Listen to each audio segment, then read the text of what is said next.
Dito isso, então, eu gostaria de passar a palavra ao nosso segundo palestrante, Fábio Souza Silva, que é uma referência para todos nós na área. Fábio, nós na verdade mudamos a data do evento para que o Fábio pudesse participar. Ele é membro atualmente da Turma Nacional de Uniformização de Jurisprudência dos Juizados Especiais Federais. Portanto, ele tem sessão de fora, né, do Rio, e tem uma agenda difícil, mas nós conseguimos então que hoje ele estivesse presente aqui no nosso evento. Ele é também doutor e mestre em Direito Público pela UERJ, doutor e mestre em Sociologia e Direito pela UF, professor da Faculdade Nacional de Direito da FRJ e do Instituto Latino-Americano de Direito Social, IDS América Latina.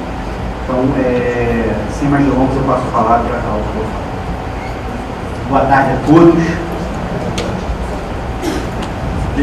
Muito obrigado pelo convite e peço mais uma vez desculpas pelo tumulto que causei em razão da troca do dia do evento, mas quero dizer que é uma felicidade muito grande estar aqui, principalmente ao lado do talvez o grande responsável por eu ter me apaixonado pelo direito previdenciário, ter começado a estudar o direito previdenciário, que é o Dr. Marcelo Leonardo Tavares. Me lembro, Marcelo, até hoje, quando eu, como procurador do INSS, ia fazer audiência lá no juizado de Volta Redonda, apanhava muito lá nas sentenças do juizado. Acabei aprendendo na marca. E ao lado da Suzane Ferrari, que também nesses anos aí de militância na advocacia previdenciária, já convivemos em palestras, em eventos. A Suzane sempre como uma representante da advocacia previdencialista exemplar. Então, muito obrigado por esse convite.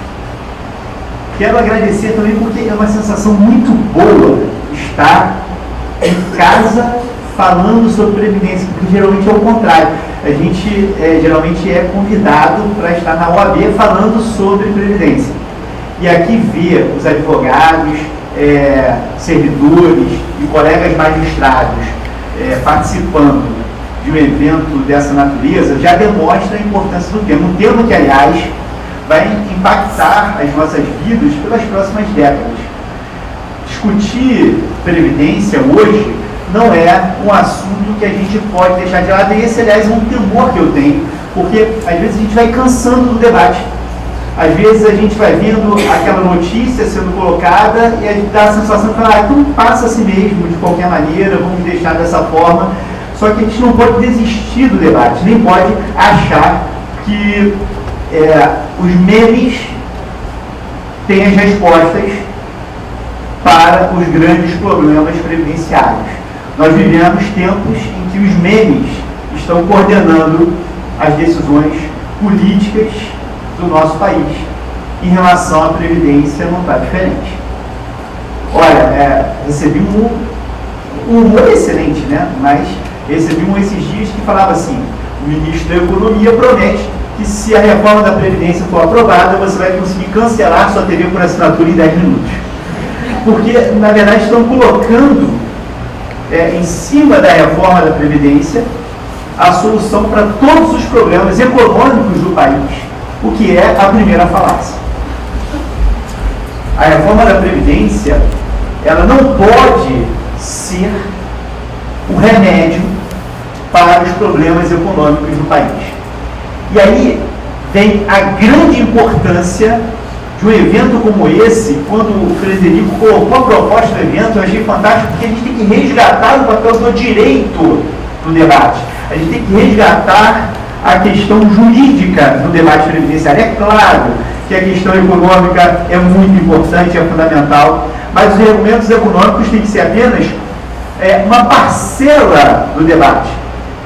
Junto com os argumentos econômicos, nós temos que trazer outros muito importantes argumentos para essa discussão. Argumentos históricos, argumentos jurídicos, argumentos sociais. Aliás, falar de argumento social hoje em dia parece até algo que deixa as pessoas assustadas, mas nós temos que nos preocupar também pelos impactos sociais das medidas. Agora, especialmente, trazer para o debate a questão jurídica é fundamental.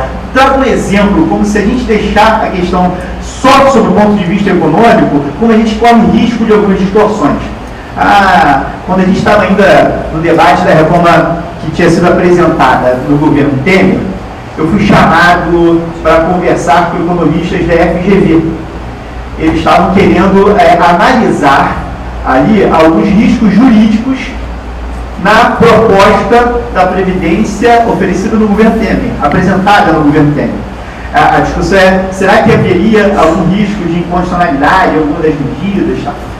E eu estava falando sobre direito adquirido, e aí um dos economistas,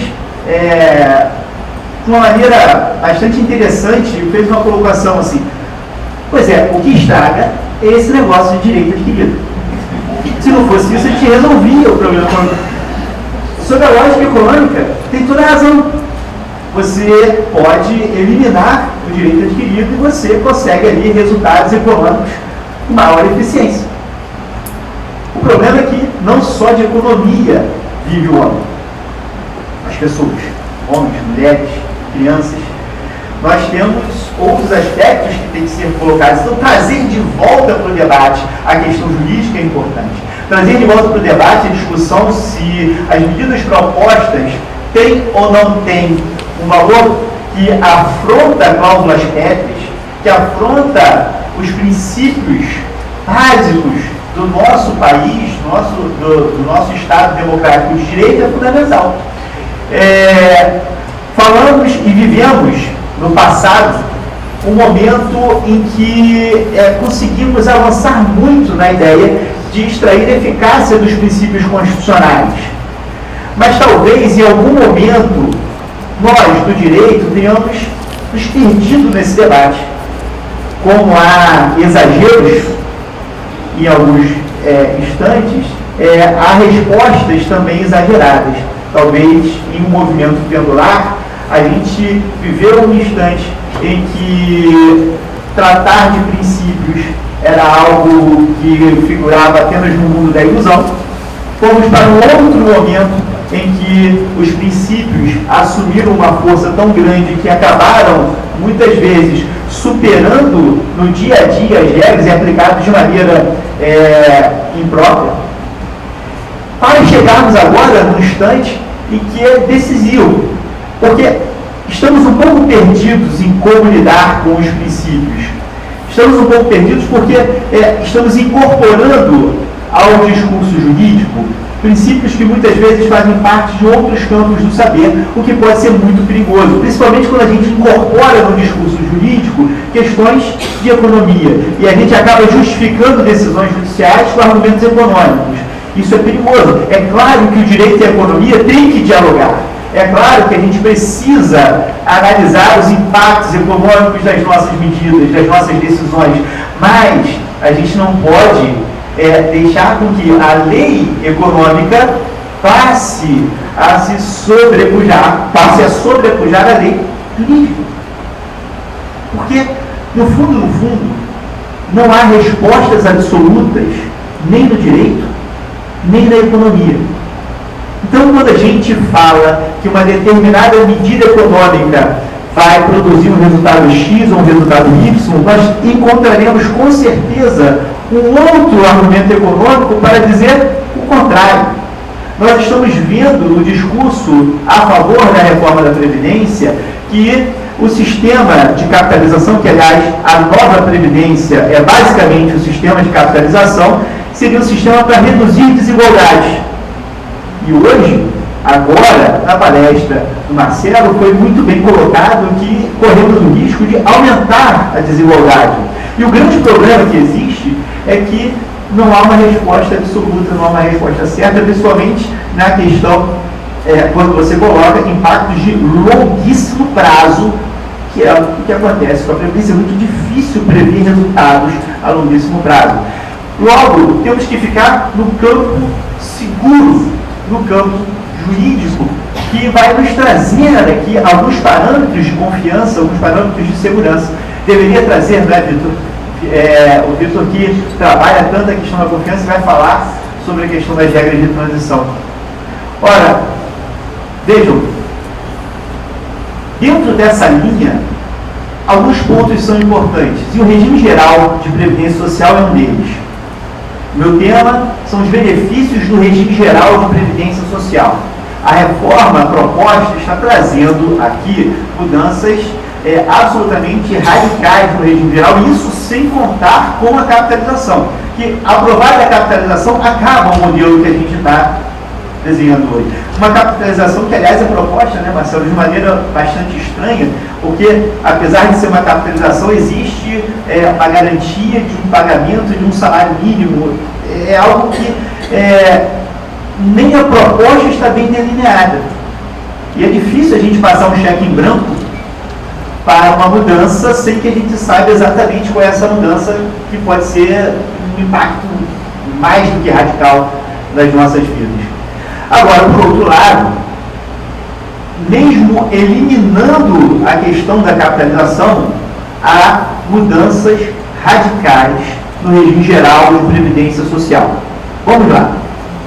Dividindo as mudanças, a gente pode primeiro observar a questão das aposentadorias voluntárias. Hoje, como sabemos, há duas aposentadorias voluntárias.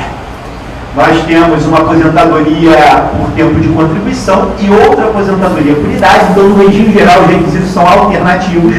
E a gente sabe também que há muito tempo se discute a existência dessas duas aposentadorias.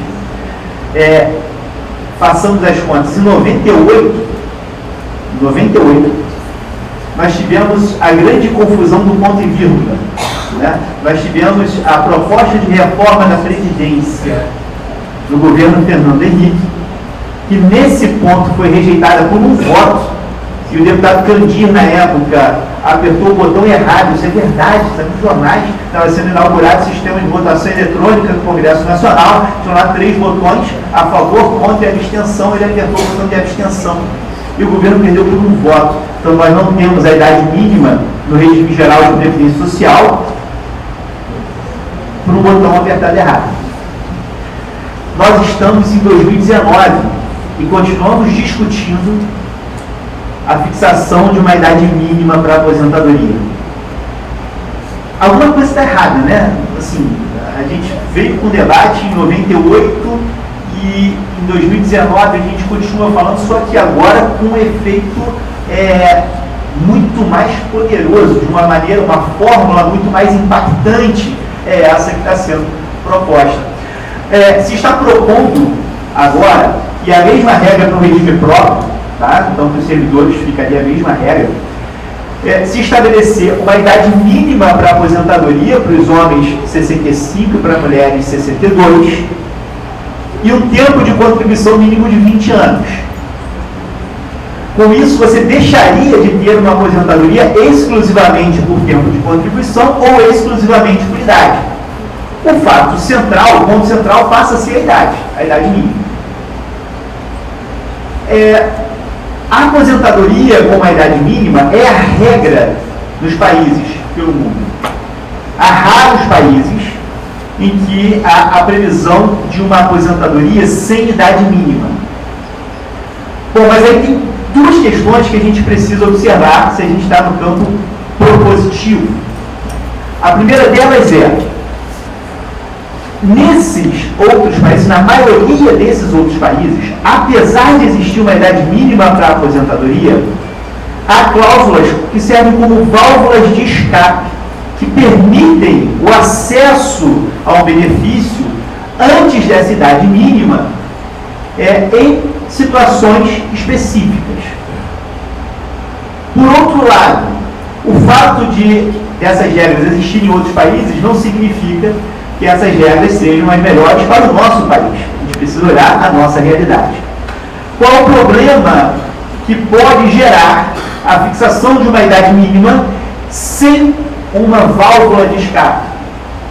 Você criar uma multidão sem proteção previdenciária e sem proteção assistencial.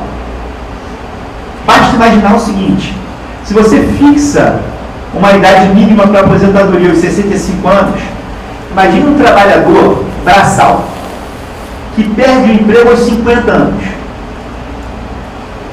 Para ele isso porque ele está trabalhando desde os 15, desde os 16. Ele vem trabalhando desde os 15, desde os 16 anos, e hoje com 50 anos é demitido. Até porque, imaginemos que passe a capitalização, ele é demitido porque a empresa quer contratar outro trabalhador agora que aceite o sistema de capitalização. O sistema de capitalização será falsamente facultativo para o trabalhador. Só que a empresa só vai querer contratar quem estiver no sistema de capitalização, já que ela não vai precisar pagar contribuição. Né? Então, imaginem um desempregado, um trabalhador braçal desempregado com 50 anos de idade.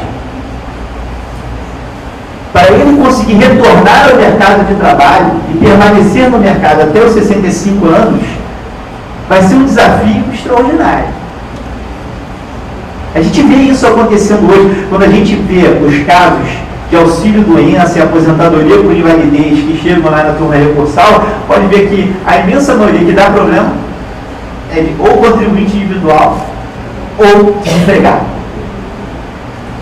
O número de empregados que judicializam os benefícios por incapacidade é muito inferior ao número de contribuintes individuais e de desempregados. Muito inferior. Tá? Então, porque as pessoas não conseguem emprego e vão tentando outras alternativas para obter uma proteção, uma renda, e nós teremos esse problema. Hoje, como isso é respondido? Hoje isso é respondido com o fator previdenciário. O fator previdenciário não deu certo, talvez por conta do fator da fórmula em si, mas a ideia dele é o desestimular a aposentadoria precoce. A pessoa, se quiser, pode se aposentar antes, mas se ela se aposentar depois, ela recebe uma renda maior. Por vários motivos, o nosso fator hoje não deu certo, mas eu digo, sentiremos saudades do fator previdenciário aprovando a reforma do jeito que está. Fixar uma idade mínima é importante, porque ao mesmo tempo é profundamente injusto alguém que comece a contribuir muito cedo, geralmente, imagine ali, os pais começam a contribuir para o filho aos 16 anos de idade, para a filha aos 16 anos de idade, 30 anos depois ela vai se aposentar, tem 46 anos de idade. Muitas vezes isso vai ser profundamente injusto, mas deveríamos imaginar regras capazes de suprir essa possibilidade de exclusão do mercado de trabalho de pessoas que são inelegíveis ao benefício. Por exemplo, demonstrado o longo período de desemprego, seria possível acessar o benefício com valor menor, estabelecer uma proporcionalidade, criar regras capazes de superar, porque não podemos ignorar esse problema no nosso país. O índice de desemprego alto, o índice de informalidade gigantesco, a gente não pode imaginar que os trabalhadores vão conseguir. E aí ficam sem o amparo da Previdência, sem o amparo da assistência, que tem uma idade mínima também. Então, quando se fala em idade mínima, criamos esse risco enorme. Então, o primeiro ponto é esse. Dentro das aposentadorias voluntárias, queria chamar a atenção também para a aposentadoria especial. Porque se já existe um risco em colocar idade mínima para a aposentadoria padrão, na aposentadoria especial fica ilógico estabelecer idade mínima. Se você tem por premissa da aposentadoria especial o fato que a pessoa não pode continuar trabalhando com exposição a um determinado agente nocivo, porque aquilo é prejudicial à sua saúde e integridade física, se ela começou a trabalhar mais cedo, você vai fazer com que ela continue exposta por um período qualquer? Não faz sentido colocarmos idade mínima para aposentadoria especial. É incoerente, não tem razoabilidade. Porque ou a gente assume que há necessidade de existir a aposentadoria especial e tutela essa situação de modo adequado, ou acaba com a aposentadoria especial.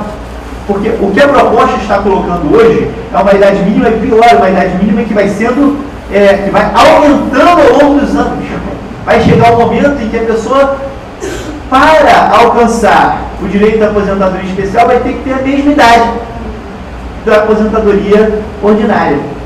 E se você está diante de um trabalhador que exerce a sua atividade em condições que a sociedade está considerando que merecem uma tutela diferenciada, então que se tutele de maneira adequada, ou assumamos o ônus de dizer que não há mais aposentadoria especial.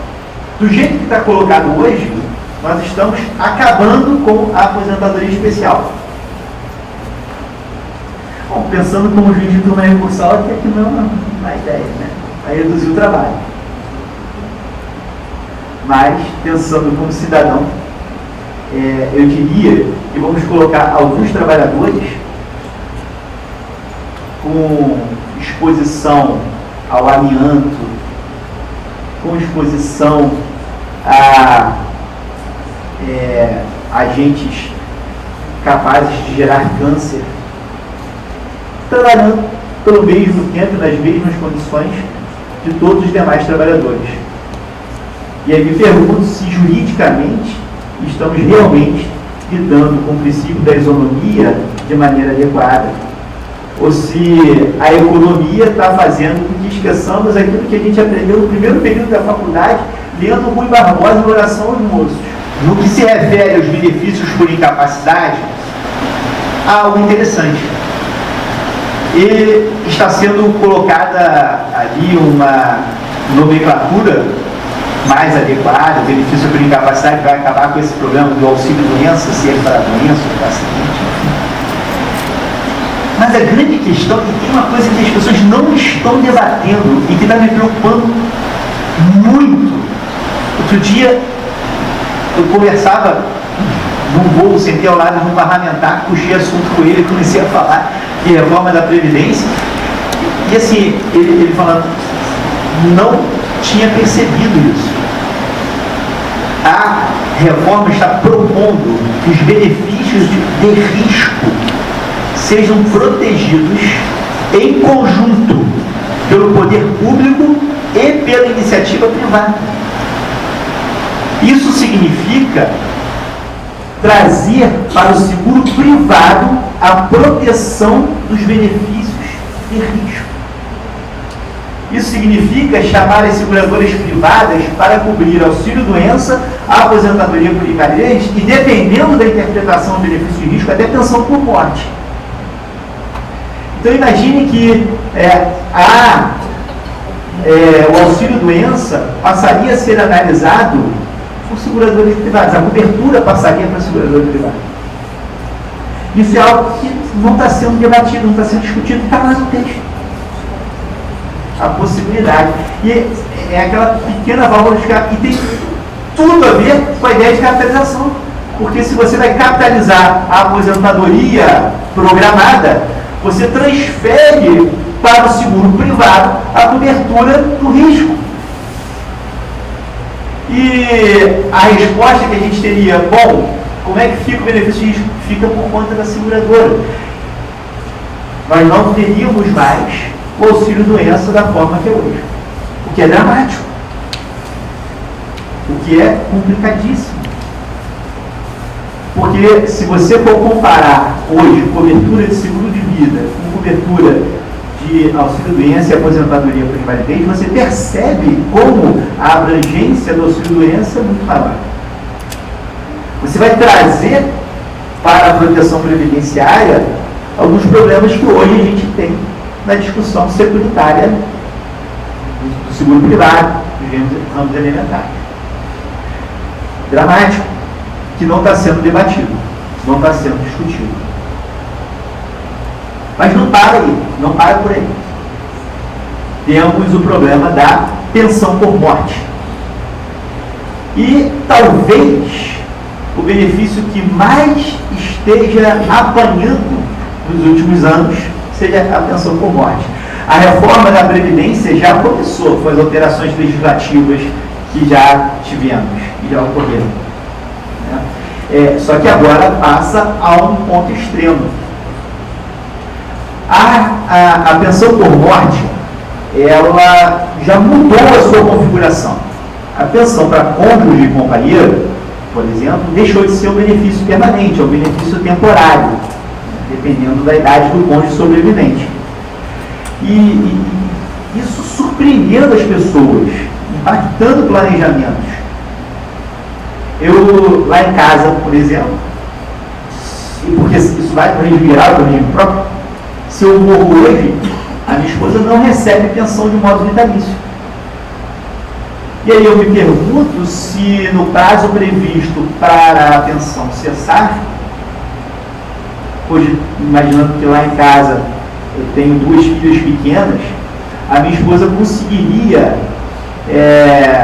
estar no mercado de trabalho com uma intensidade suficiente para suprir a minha renda, porque hoje é a renda dos dois, mas ela precisaria suprir a minha renda, precisaria então estar no mercado de trabalho de maneira ainda mais intensa, para suprir a renda dentro desse período, para dar conta.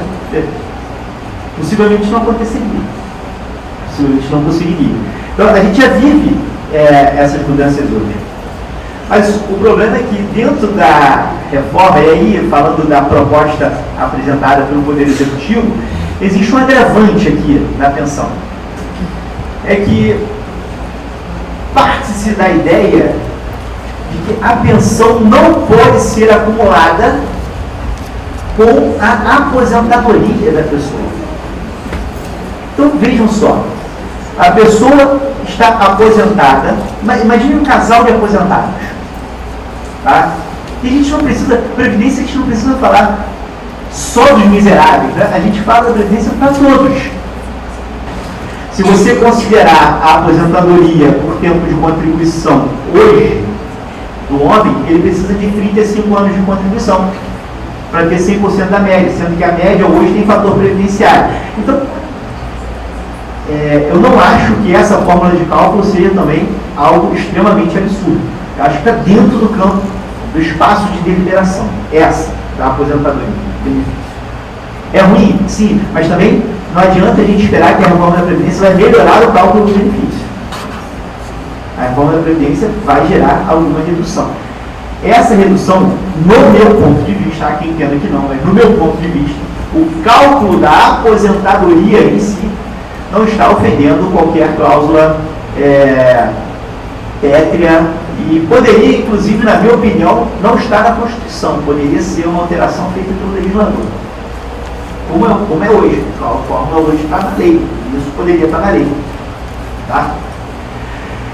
Você, para ter uma aposentadoria de 100% hoje, se for uma aposentadoria por idade, você precisa de 30 anos, você está subindo em 10 anos para chegar em 100%.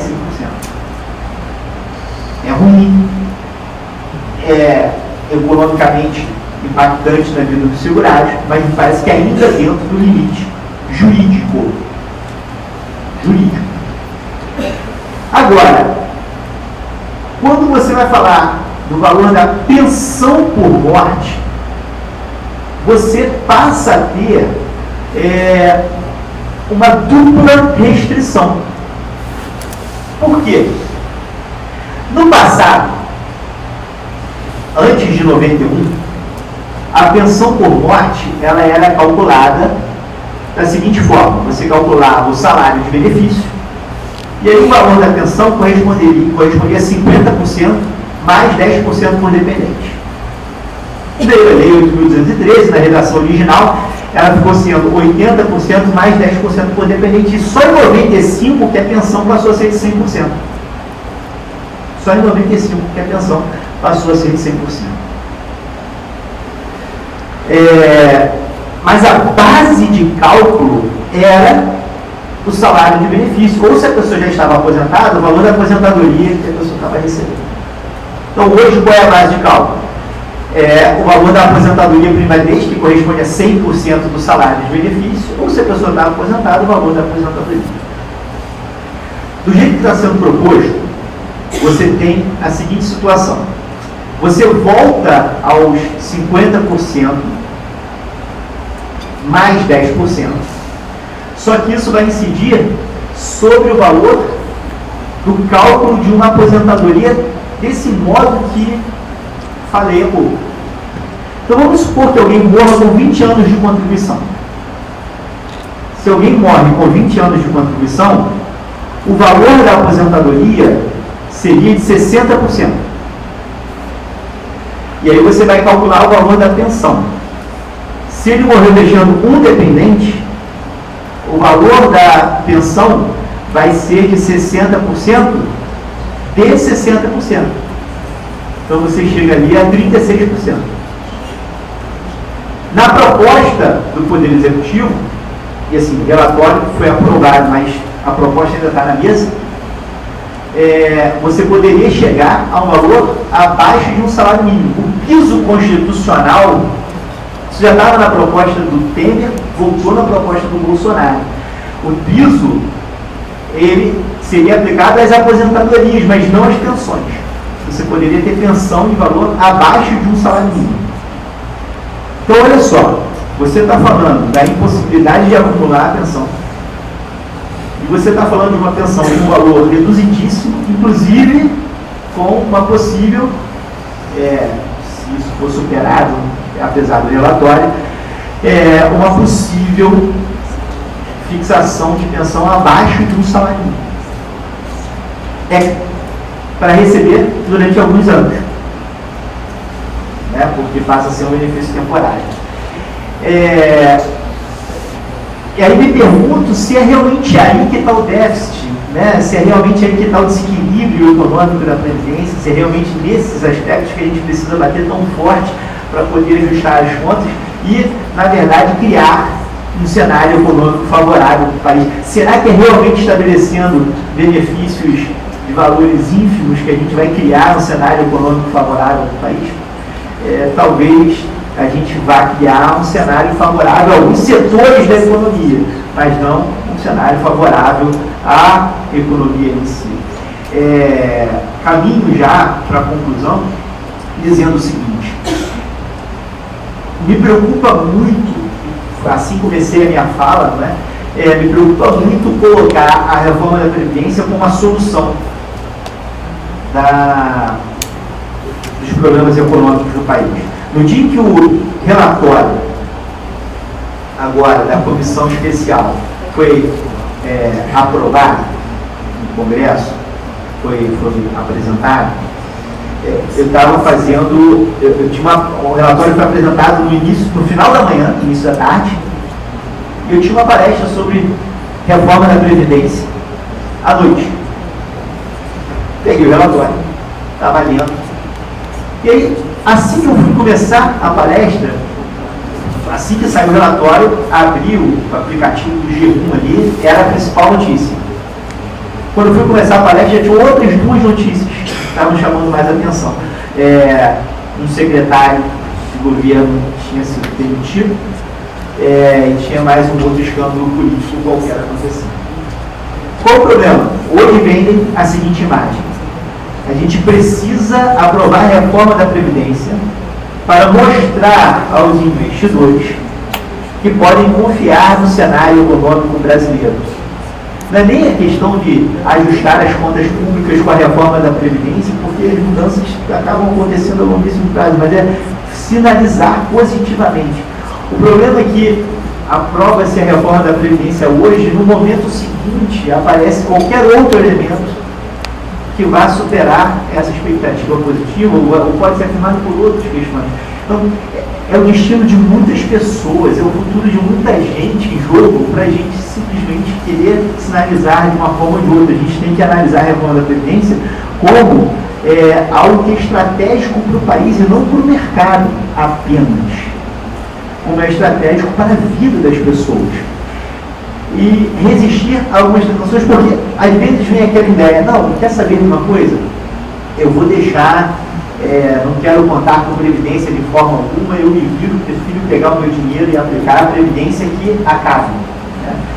Mas uma coisa que a gente vai percebendo é que aquela pessoa que às vezes se julga outro tubarão no mundo da economia é o primeiro peixinho de aquário devorado quando o jogo fica pesado de verdade, no cenário econômico.